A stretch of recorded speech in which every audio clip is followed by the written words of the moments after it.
വിദ്യാർത്ഥി സുഹൃത്തുക്കളെ, നമ്മളിപ്പോൾ പഠിച്ചുകൊണ്ടിരുന്നത് അല്ലെങ്കിൽ നമ്മൾ കഴിഞ്ഞ ക്ലാസ്സുകളിൽ വർക്ക് ചെയ്ത ചാപ്റ്റർ എന്ന് പറയുന്ന സ്റ്റാറ്റിക്സിന്റെ ഒന്നാമത്തെ ചാപ്റ്റർ എന്ന് പറയുന്ന സ്റ്റാറ്റിക്സിലേക്ക് ഒരു ഇൻട്രൊഡക്ഷൻ അല്ലെങ്കിൽ സ്റ്റാറ്റിക്സിൽ എന്താണ് സാങ്കേതികത്തിനെ കുറിച്ച് ഒരു ഇൻട്രൊഡക്ഷൻ നിങ്ങൾക്ക് തരുവാൻ. അപ്പൊ ഇൻട്രൊഡക്ഷൻ നിങ്ങൾക്ക് എന്താണ് കഴിഞ്ഞ 3 ക്ലാസ്സുകളിലായി 3 പാർട്ടുകളിലായി നമ്മൾ അതിന്റെ ഇൻട്രൊഡക്ഷനെ കുറിച്ച് പറഞ്ഞു.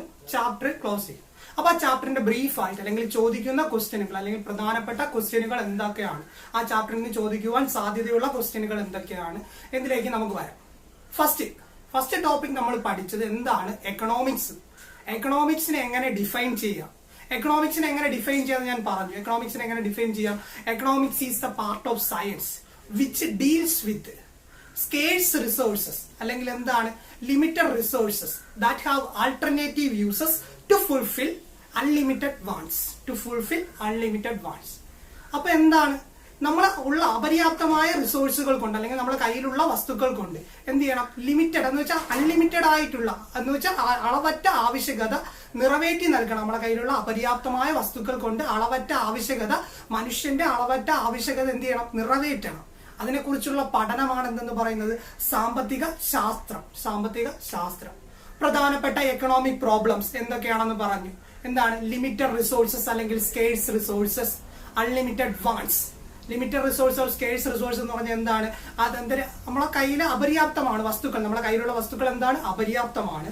അതെന്താ സ്കേഴ്സ് റിസോഴ്സസ് എന്താണെന്ന് പറഞ്ഞു, അപര്യാപ്തമായ റിസോഴ്സ് എന്താണെന്ന് പറഞ്ഞു. അൺലിമിറ്റഡ് വാണ്ട്സ് അളവറ്റ ആവശ്യകതയാണ്.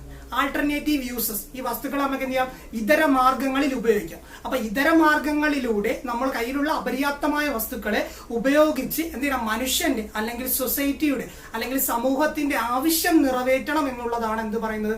സാമ്പത്തിക ശാസ്ത്രത്തിൽ പറയുന്നത്. അപ്പൊ പ്രധാനപ്പെട്ട എക്കണോമിക് പ്രോബ്ലങ്ങൾ എന്തൊക്കെയാണ്? പ്രധാനപ്പെട്ട എക്കണോമിക് പ്രോബ്ലങ്ങൾ 3 തരത്തിലാണുള്ളത്. എന്താണ്? നമ്മുടെ കയ്യിലുള്ള റിസോഴ്സസ് ലിമിറ്റഡ് ആണ്, അൺലിമിറ്റഡ് വാണ്ട്സ് അളവറ്റ ആവശ്യകത, ലാസ്റ്റ് വൺ ആൾട്ടർനേറ്റീവ് യൂസസ് എന്ന് വെച്ചാൽ നമ്മുടെ കയ്യിലുള്ള റിസോഴ്സസ് ഹാവിംഗ് ആൾട്ടർനേറ്റീവ് യൂസസ് ഇതര മാർഗങ്ങളിൽ നമുക്ക് ഉപയോഗപ്പെടുത്തുവാൻ സാധിക്കുന്നു. അടുത്ത നമ്മൾ പഠിച്ചത് അല്ലെങ്കിൽ അടുത്ത ടോപ്പിക്കായി പഠിച്ചത് എക്കണോമിക് ആക്ടിവിറ്റീസ് ആണ്.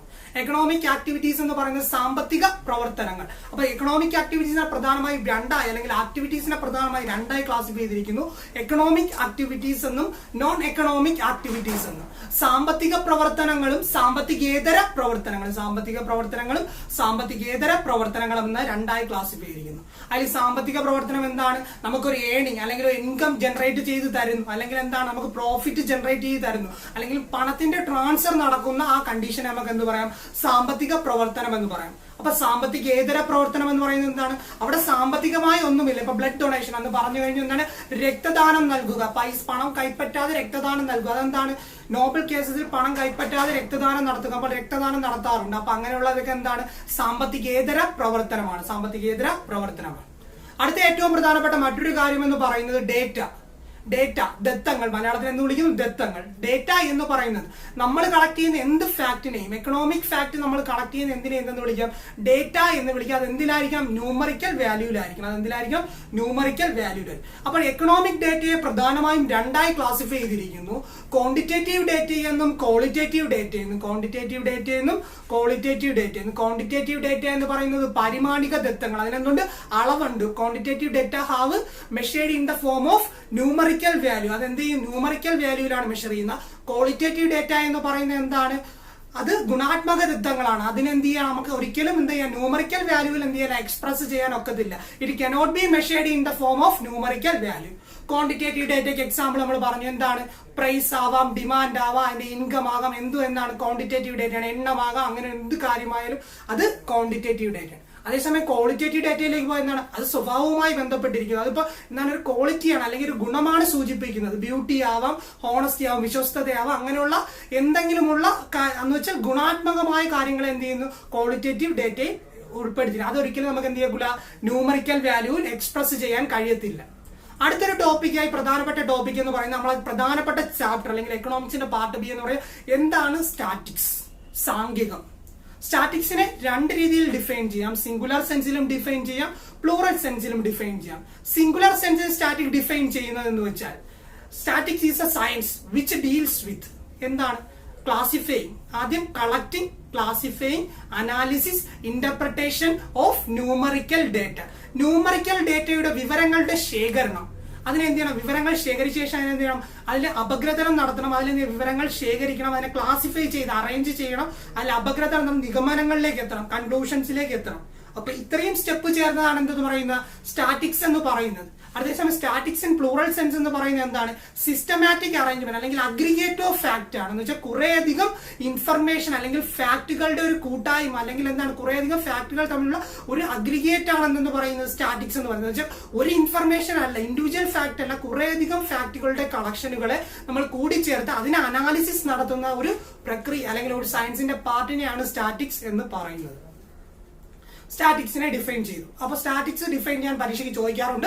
സ്റ്റാറ്റിക്സ് ഇൻ പ്ലൂറൽ സെൻസ് എങ്ങനെയാണ്, സ്റ്റാറ്റിക്സ് ഇൻ സിംഗുലർ സെൻസ്, 2 മാർക്കിന് ചോദിക്കാൻ സാധ്യതയുള്ളതാണ്. അടുത്ത നമ്മൾ കുറച്ച് വ്യത്യസ്തരമായ ടോപ്പിക്കിലേക്ക് പോവുകയാണ്. സ്റ്റാറ്റിക്സിന്റെ പിതാവ് പറഞ്ഞിട്ടുണ്ട്. ആരാണ്? സർ റൊണാൾഡ് ഫിഷർ ആണ്. സർ റൊണാൾഡ് ഫിഷർ ആണ്. ബ്രിട്ടീഷുകാരനായ എക്കണോമിസ്റ്റും സ്റ്റാറ്റിഷ്യനുമായിരുന്നു ഇദ്ദേഹം എന്താണ്? ഇദ്ദേഹമാണ് സ്റ്റാറ്റിക്സിന് ഒരു പെർഫെക്റ്റ് ഡെഫിനിഷൻ ആദ്യമായി നൽകിയ ഒരു വ്യക്തി എന്ന് പറയുന്നത് ഇതാണ്.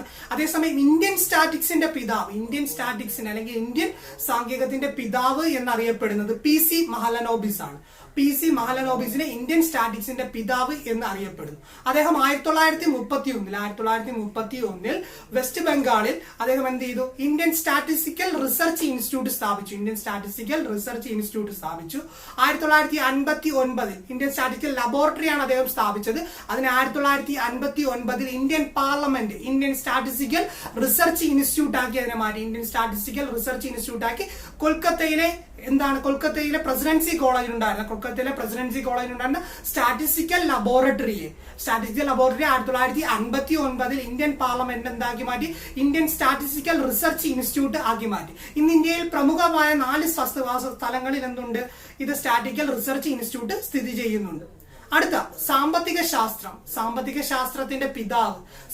ശാസ്ത്രത്തിന്റെ പിതാവ് അല്ലെങ്കിൽ എക്കണോമിക്സിന്റെ പിതാവ് എന്നറിയപ്പെടുന്നത് ആദം സ്മിത്തിനെയാണ്. പലരെയും പ്രധാനമായി അറിയപ്പെടുന്ന ആദം സ്മിത്തിനെയാണ്. അദ്ദേഹമാണ് വെൽത്ത് ഡെഫിനിഷൻ, എക്കണോമിക്സിന് ആദ്യമായ ഒരു ഡിഫിനിഷൻ വെൽത്ത് ഡെഫിനിഷൻ നൽകിയത് ആരാണ്? ആദം സ്മിത്ത് ആണ്. ആദം സ്മിത്ത് 1776 പബ്ലിഷ് ചെയ്ത വെൽത്ത് ഓഫ് നേഷൻ, ആ inquiry into the nature and causes of wealth of nation എന്ന പുസ്തകത്തിൽ ആണ് വെൽത്ത് ഡെഫിനിഷനെ കുറിച്ച് പറഞ്ഞ. എന്താണ് പറഞ്ഞ? Economics is a science of wealth എന്നാണ്, അല്ലെങ്കിൽ സമ്പത്തിനെ കുറിച്ചുള്ള പഠനമാണ് എന്തെന്ന് പറയുന്നത് എക്കണോമിക്സ് എന്ന് പറയുന്നത്. അങ്ങനെ ഒരു ഡിഫൈനിഷൻ നൽകിയത് ആദം സ്മിത്ത് ആണ്.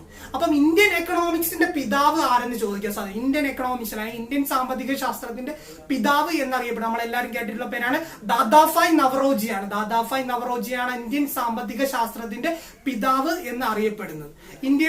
ഇന്ത്യക്ക് വേണ്ടി കുറച്ച് പുസ്തകങ്ങൾ അത് എഴുതിയിട്ടുണ്ട്. ഇന്ത്യയിൽ നിന്നും സമ്പത്ത് ബ്രിട്ടീഷുകാർ കടത്തിക്കൊണ്ടുപോകുന്ന ആ രീതിയെ കുറിച്ച് അദ്ദേഹം ഒരു പുസ്തകം എഴുതി. എന്താണ്? ചോർച്ചാ സിദ്ധാന്തം അല്ലെങ്കിൽ ഡ്രെയിൻ തിയറി അവതരിപ്പിച്ച വ്യക്തി ആരെന്ന് ചോദിച്ചാൽ ആരാണ്? ദാദാഭായ് നവറോജിയാണ്. ചോർച്ചാ സിദ്ധാന്തം അല്ലെങ്കിൽ ഡ്രെയിൻ തിയറി അവതരിപ്പിച്ച വ്യക്തി ദാദാഭായ് നവറോജിയാണ്. അദ്ദേഹത്തിന്റെ പ്രധാനപ്പെട്ട ഒരു പുസ്തകമാണ് poverty and un-British rule in India. ഇന്ത്യയിലെ ദാരിദ്ര്യത്തെ കുറിച്ചും അതേ കണക്ക് തന്നെ ബ്രിട്ടീഷുകാരുടെ അടിച്ചമർത്തലുകളെ കുറിച്ചുമുള്ള ഒരു പുസ്തകം അദ്ദേഹം എഴുതിയിട്ടുണ്ട്, poverty and un-British rule in India. അപ്പൊ ഡ്രെയിൻ തിയറി പ്രസ്താവിച്ച വ്യക്തി അല്ലെങ്കിൽ എന്താണ് ചോർച്ചാ സിദ്ധാന്തം അവതരിപ്പിച്ച വ്യക്തി Dadabhai Naoroji. Poverty and un-British rule in India പലതവണ PSC എക്സാമിന് ചോദിച്ചിട്ടുള്ള ക്വസ്റ്റ്യൻ ആണ്. Poverty and un-British rule in India എന്ന പുസ്തകം രചിച്ച രചയിതാവ് ആരാണ്? ദാദാഭായ് നവറോജിയാണ്, ഇന്ത്യൻ സാമ്പത്തിക ശാസ്ത്രത്തിന്റെ പിതാവ്. അപ്പൊ നമ്മൾ പറഞ്ഞു വന്നത് എന്താണ്? ലോക അല്ലെങ്കിൽ സാമ്പത്തിക ശാസ്ത്രത്തിന്റെ പിതാവ് എന്നറിയപ്പെടുന്നത് ആദം സ്മിത്തിനെയാണ്. അതേസമയം ഇന്ത്യൻ സാമ്പത്തിക ശാസ്ത്രത്തിന്റെ പിതാവ് എന്നറിയപ്പെടുന്നത് ആരാണ്? ദാദാഭായ് നവറോജിയാണ്. അതേസമയം നമ്മളെ സ്റ്റാറ്റിക്സിന്റെ പിതാവ് എന്നറിയപ്പെടുന്നത് സർ റൊണാൾഡ് ഫിഷർ ആണ്, ബ്രിട്ടീഷുകാരനായിരുന്നു. അതേസമയം ഇന്ത്യൻ സാമ്പത്തിക ശാസ്ത്രത്തിന്റെ പിതാവ് എന്നറിയപ്പെടുന്ന PC മഹലനോബിസ് ആണ്. അദ്ദേഹം 1931 ഇന്ത്യൻ സ്റ്റാറ്റിസ്റ്റിക്കൽ ലബോറട്ടറി സ്ഥാപിച്ച് കൊൽക്കത്തയിലെ പ്രസിഡൻസി കോളേജിൽ 1931 1959 ഇന്ത്യൻ പാർലമെന്റ് അതിനെ എന്താക്കി മാറ്റി? ഇന്ത്യൻ സ്റ്റാറ്റിസ്റ്റിക്കൽ റിസർച്ച് ഇൻസ്റ്റിറ്റ്യൂട്ട് ആക്കി മാറ്റി. അടുത്തൊരു ടോപ്പിക് അല്ലെങ്കിൽ അടുത്ത പ്രധാനപ്പെട്ട പരീക്ഷയ്ക്ക് ചോദിക്കാവുന്ന ക്വസ്റ്റ്യൻ എന്ന് പറയുന്ന importance of statics in economics. സ്റ്റാറ്റിക്സിന് എക്കണോമിക്സിലുള്ള ഇമ്പോർട്ടന്റ് എന്നാണ്. അതിനൊരു 5 പോയിന്റ് നമ്മൾ 5-6 പോയിന്റ് നമ്മൾ ആ കഴിഞ്ഞ ക്ലാസ്സിൽ പഠിച്ചു. അത് നിർബന്ധമായി പഠിക്കണം. ഒന്നാമത്തെ എന്താണ്? Every part of economics needs a support from statics to prove various എന്താണ് law of demand, law of elasticity. ഇങ്ങനെയുള്ള ലാ ഓഫ് ഡിമാൻഡ് അല്ലെങ്കിൽ ലാ ഓഫ് ഇലാസ്റ്റിസിറ്റി പ്രൂവ് ചെയ്യാൻ എന്ത് വേണം? നമ്മളെ സ്റ്റാറ്റിക്സിന്റെ സപ്പോർട്ട് വേണം. മാർക്കറ്റ് സ്ട്രക്ചർ സ്റ്റഡി ചെയ്യാൻ എന്ത് ചെയ്യണം? സ്റ്റാറ്റിക്സിന്റെ സപ്പോർട്ട് വേണം. To study the market structure, to study എന്താണ് എല്ലാവർക്കും മനസ്സിലാക്കുന്ന രീതിയിലേക്ക് കൊണ്ടുവരുവാൻ വേണ്ടി, എല്ലാവർക്കും മനസ്സിലാകുന്ന രീതിയിലേക്ക് വാല്യുബിൾ ആയിട്ടുള്ള ഇൻഫർമേഷൻ കൊണ്ടുവരുവാൻ വേണ്ടി നമുക്ക് സ്റ്റാറ്റിക്സിന്റെ സപ്പോർട്ട് വേണം. അതേ കണക്ക് തന്നെ എന്താണ് വേരിയസ് കോൺസെപ്റ്റ് റിലേറ്റ് ചെയ്യാനുള്ള അല്ലെങ്കിൽ വേരിയസ് എക്കണോമിക്സുമായി റിലേറ്റ് ചെയ്തുള്ള വേരിയസ് കോൺസെപ്റ്റ് നമുക്ക് സ്റ്റഡി ചെയ്യുവാൻ വേണ്ടി എന്ത് ചെയ്യണം? എക്കണോമിക്സിന്റെ സപ്പോർട്ട് വേണം. അതേ കണക്ക് തന്നെ വേറൊരു കാര്യമാണ് മാത്തമാറ്റിക്കൽ റിലേഷൻ ബിറ്റ്വീൻ വേരിയബിൾസ് എന്ന് വെച്ചാൽ ഓരോ ഫാക്ടറുകൾ, ഇഷ്ടംപോലെ ഫാക്ടറുകൾ എന്ത് ചെയ്യുന്നു? എക്കണോമിക്സിനെ അഫക്ട് ചെയ്യുന്ന ഇഷ്ടംപോലെ ഫാക്ടറുകൾ അല്ലെങ്കിൽ ഫാക്ടറുകൾ ഉണ്ട്. അതിന്റെ ഓരോ ഫാക്ടറുകൾ തമ്മിലുള്ള റിലേഷനും സ്റ്റഡി ചെയ്യണം. അതേ കണക്ക് തന്നെ ഗവൺമെന്റിന്റെ പോളിസി ഫോം ചെയ്യണമെങ്കിൽ കഴിഞ്ഞ 5 വർഷം എന്നോ അല്ലെങ്കിൽ 2005 2020 അല്ലെങ്കിൽ 2010 2020 തമ്മിലുള്ള ഡിഫറൻസ് എന്തെന്ന് മനസ്സിലാക്കിയാൽ മാത്രമേ എന്ത് ചെയ്യാക്കുള്ളൂ? Policy formation നടക്കത്തുള്ളൂ. അപ്പൊ പോളിസി ഫോം ചെയ്യാനും പുതിയ പുതിയ പ്ലാനിങ്ങുകൾ നടത്താനും നമുക്ക് എന്ത് ചെയ്യാം? സ്റ്റാറ്റിക്സിന്റെ സഹായം തേടാം. അപ്പൊ സ്റ്റാറ്റിക്സ് ഇല്ലാത്ത ഒരു പാർട്ട് പോലും ഇല്ല. അതാണ് അടുത്ത ടോപ്പിക്. എന്താണ്? Scope of statics. സ്റ്റാറ്റിക്സിന്റെ പ്രധാനപ്പെട്ട സ്കോപ്പുകൾ. സ്റ്റാറ്റിക്സിന്റെ പ്രധാനപ്പെട്ട സ്കോപ്പുകൾ ഒരൊറ്റ പാർട്ട് പോലും സ്റ്റാറ്റിക്സ് ഉപയോഗിക്കാതില്ല. ഇപ്പൊ മാനേജ്മെന്റ് ഫീൽഡിലായിക്കോട്ടെ, ബാങ്കിങ് ഫീൽഡിലായിക്കോട്ടെ, എക്കണോമിക് സ്ട്രക്ചറിലായിക്കോട്ടെ, ഗവൺമെന്റിന്റെ അഡ്മിനിസ്ട്രേഷനിലായിക്കോട്ടെ, ഗവൺമെന്റ് ഒരു പുതിയ പ്ലാൻ ക്രിയേറ്റ് ചെയ്യുന്നതിലായിക്കോട്ടെ, ഇവിടെ എല്ലാം എന്താണ്? സ്റ്റാറ്റിക്സ് അല്ലെങ്കിൽ സാങ്കേതികത്തിന്റെ സപ്പോർട്ട് എക്കണോമിക്സിനെ നീഡ് ചെയ്തേക്കും. എക്കണോമിക്സിന്റെയും സ്റ്റാറ്റിക്സിന്റെയും സപ്പോർട്ട് നീഡ് ചെയ്തേക്കും. അപ്പൊ എക്കണോമിക് റിസർച്ചിലായിക്കോട്ടെ, ബാങ്കിങ്ങിലായിക്കോട്ടെ, ഈവൻ മോർ പൊളിറ്റിക്സിലായിക്കോട്ടെ, ഏത് പാർട്ടിലേക്ക് പോയാലും നമുക്ക് എന്ത് ചെയ്യണം? സ്റ്റാറ്റിക്സ് എന്ന ടോപ്പിക്ക് ഒരു അവിഭാജ്യ ഘടകമാണ്, വളരെ പ്രധാനപ്പെട്ട ഒരു ഘടകമാണ്. അതുകൊണ്ട് നമുക്ക് സ്റ്റാറ്റിക്സിനെ ഒരിടത്തും അവോയ്ഡ് ചെയ്യാൻ ഒക്കത്തില്ല. അടുത്തൊരു പ്രധാനപ്പെട്ട ടോപ്പിക് എന്ന് പറയുന്ന നമ്മളെ ഇമ്പോർട്ടൻസ് ഓഫ് സ്റ്റാറ്റിക്സ് കണക്ക് അടുത്തൊരു പ്രധാനപ്പെട്ട ടോപ്പിക്കാണ്. ഇമ്പോർട്ടൻസ് ഓഫ് സ്റ്റാറ്റിക്സ് കണക്ക് നമുക്ക് ചോദിക്കാവുന്ന ഒരു ടോപ്പിക്കാണ് ഫങ്ഷൻസ് ഓഫ് സ്റ്റാറ്റിക്സ്. സ്റ്റാറ്റിക്സിന്റെ പ്രധാനപ്പെട്ട ഫംഗ്ഷനുകൾ എന്തൊക്കെയാണ്? നമ്മളെ കോംപ്ലക്സ് ഡേറ്റ അല്ലെങ്കിൽ നമ്മൾ കളക്ട് ചെയ്യുന്ന ഡേറ്റ എന്താണ്? കോംപ്ലക്സ് ആയിട്ട് കിടക്കുന്ന ഡേറ്റയാണ്. അതിനെ എന്ത് ചെയ്യണം? ഒരു ഡെഫിനിറ്റ് ഫോമിലേക്ക് കൊണ്ടുവരണം. കോംപ്ലക്സ് ഡേറ്റയെ റെഡ്യൂസ് ചെയ്ത് സിംപ്ലിഫൈഡ് ഫോമിലേക്ക് കൊണ്ടുവരണം. അത് ആദ്യത്തെ ഒരു കാര്യം എന്ന് പറയുന്നത് സിംപ്ലിഫൈ ചെയ്യണം. നമ്മളെ കോംപ്ലക്സ് ആയിട്ടുള്ള ഡേറ്റയെ എന്ത് ചെയ്യണം? സിംപ്ലിഫൈഡ് ഫോമിലേക്ക് സ്റ്റാറ്റിക്സ് വഴി കൊണ്ടുവരാം. അടുത്തൊരു പ്രധാനപ്പെട്ട പോയിന്റ് എന്ന് പറയാൻ ഡിഫൈൻ നമ്മൾ എന്ത് ചെയ്യുക? പ്രസന്റ് ഇൻ ഡെഫിനിറ്റ് ഫോമിലാണ്. നമ്മൾ സ്റ്റാറ്റിക്കൽ ടേമിൽ എക്സ്പ്രസ് ചെയ്യുമ്പോൾ ഒരു സ്റ്റേറ്റ്മെന്റ് പറയുന്നതിനേക്കാൾ വിശ്വസ്തത കാണും. കാരണം എന്താണ്? സ്റ്റാറ്റിക്കൽ ടേം ഈസ് മോർ കൺവിൻസിങ് എന്ന് വെച്ചാൽ എന്താ കൺവിൻസിങ് ആവുള്ള കാരണം എന്താണ്? മോർ ആക്യുറേറ്റ് ദാൻ നമ്മൾ പറയുന്ന ഒരു സ്റ്റേറ്റ്മെന്റ് അല്ലെങ്കിൽ ഒരു വാക്യത്തിനേക്കാളും ആക്യുറേറ്റ് ആണ് സ്റ്റാറ്റിക്സിൽ പറയുന്ന ടേം അല്ലെങ്കിൽ സ്റ്റാറ്റിക്കൽ ടേം എന്ന് പറയുന്നത് അല്ലെങ്കിൽ സാങ്കേതികത്തിന്റെ ഒരു വാല്യൂ എന്ന് പറയുന്നത് എന്തിനേക്കാൾ നമ്മളൊരു സ്റ്റേറ്റ്മെന്റ് പറയുന്നതിനേക്കാൾ വളരെ കറക്റ്റ് ആയിരിക്കും എന്ന് സാങ്കേതികത്തിന്റെ വാല്യൂ അല്ലെങ്കിൽ വളരെ ക്ലോസ്ഡ് ആയിരിക്കും ആ വാല്യൂ എന്ന് പറയുന്നത്. അടുത്തത് നമുക്ക് എന്ത് ചെയ്യാം? Plan formation to facilitate planning and policy formation. പുതിയ പുതിയ പ്ലാനിങ്ങുകൾ നടത്താനും പോളിസീസ് ഫോം ചെയ്യാനും എന്ത് ചെയ്യാം? നമുക്ക് സ്റ്റാറ്റിക്സിനെ ഉപയോഗപ്പെടും. Establish the relationship between variables or comparison between the variables എന്ന് വെച്ചാൽ റിലേഷൻഷിപ്പ് ഇഷ്ടംപോലെ വേരിയബിൾ അല്ലെങ്കിൽ ഫാക്ടറുകൾ വരാൻ സാധ്യതയുണ്ട്. ഈ ഫാക്ടറുകളുടെ എന്താണ് റിലേഷനുകളും അവയുടെ കമ്പാരിസൺ നടത്തുവാൻ നമുക്ക് എന്ത് ചെയ്യാം? സ്റ്റാറ്റിക്സ് ഉപയോഗിക്കാം. എക്സാമ്പിൾ എന്ന് പറയുന്നത് നമ്മൾ കഴിഞ്ഞ ക്ലാസ്സിൽ പറഞ്ഞു എന്താണ്?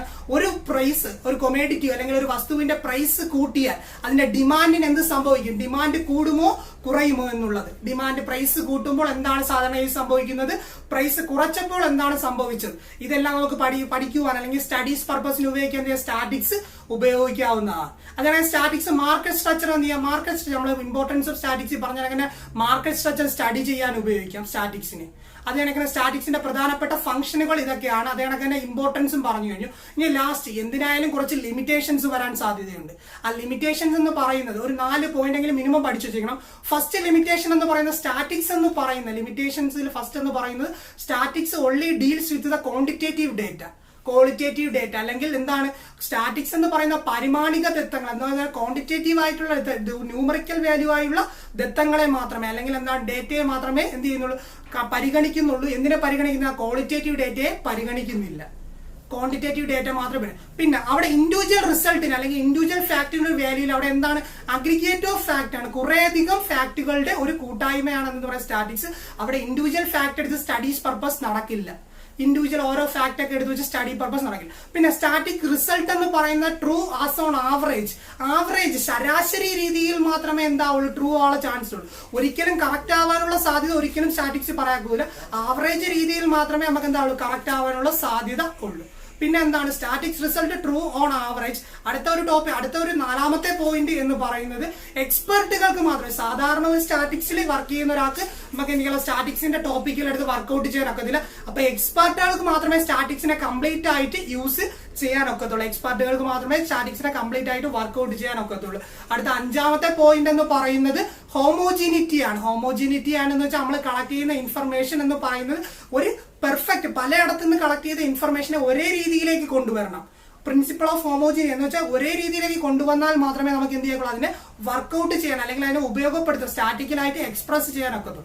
എന്തിനായാലും അറിയാമല്ലോ 6ാമത്തെ പോയിന്റ് എന്ന് പറയാൻ എന്ത് ചെയ്യാം, മിസ്യൂസ് അല്ലെങ്കിൽ മിസ്ലീഡിങ് ചെയ്യപ്പെടാം, ദുരുപയോഗം. സ്റ്റാറ്റിക്സ് എന്ന് പറയുന്നത് എന്ത് ചെയ്യപ്പെടാം, ദുരുപയോഗം ചെയ്യപ്പെടാം. അപ്പൊ ഇത്രയുമാണ് പ്രധാനപ്പെട്ട ഈ സ്റ്റാറ്റിക്സ് ഓഫ് ഇൻട്രൊഡക്ഷൻ എന്ന അല്ലെങ്കിൽ എന്താണ് സാങ്കേതികത്തിന്റെ ഇൻട്രൊഡക്ഷൻ എന്ന 1ാമത്തെ ചാപ്റ്ററിലെ പ്രധാനപ്പെട്ട പോയിന്റുകൾ. ഈ ക്ലാസ്സുകൾ വ്യക്തമായി കാണുക.